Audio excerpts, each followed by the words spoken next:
किसी ने क्या खूब कहा है, खौलते हुए पानी में जिस तरह प्रतिबिंब नहीं देखा जा सकता, उसी तरह क्रोध की स्थिति में सच नहीं देखा जा सकता।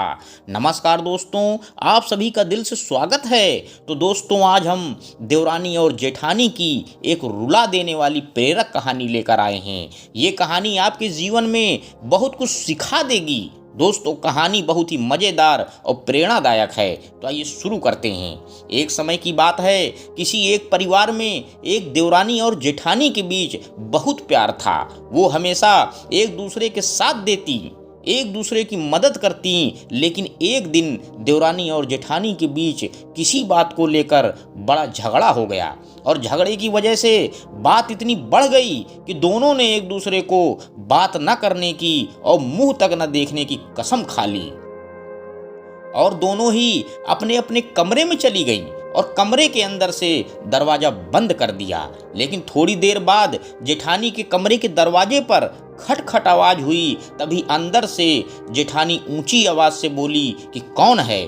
तभी बाहर से आवाज आई कि दीदी मैं हूँ। तभी जेठानी ने अपना दरवाजा जोर से खोला और देवरानी को सामने देखते हुए बोली, अभी तो बड़ी बड़ी कसमें खाकर गई थी कि कभी बात नहीं करेंगे, एक दूसरे का कभी मुंह नहीं देखेंगे, तो अब यहाँ क्यों आई हो।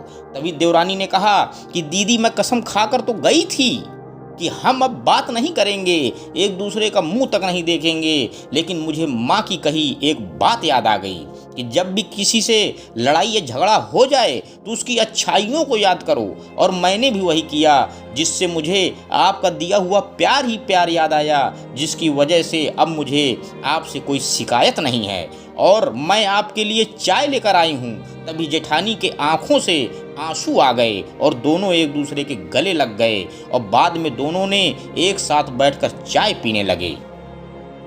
तो दोस्तों, इस छोटी सी कहानी से हमें सीख क्या मिलती है कि अपने जीवन में हमेशा याद रखें कि क्रोध को क्रोध से नहीं जीता जा सकता, बल्कि क्रोध को प्यार से जीता जा सकता है। जिस प्रकार आग में आग नहीं बुझती बल्कि पानी से बुझती है, उसी प्रकार हमारे रिश्तों में क्रोध को क्रोध से नहीं जीता जा सकता, बल्कि प्यार से, संयम से जीता जा सकता है। अंत में दोस्तों, मैं ये कहना चाहता हूँ कि क्रोध आने पर चिल्लाने के लिए ताकत नहीं चाहिए, मगर क्रोध आने पर चुप रहने के लिए बहुत ताकत चाहिए। अगर मनुष्य का मन शांत है, चित्त प्रसन्न है, हृदय हर्षित है, तो निश्चय ही ये अच्छे कर्मों का फल है। धन्यवाद दोस्तों। मेरे YouTube चैनल को लाइक व सब्सक्राइब करें। आपका दिन शुभ हो।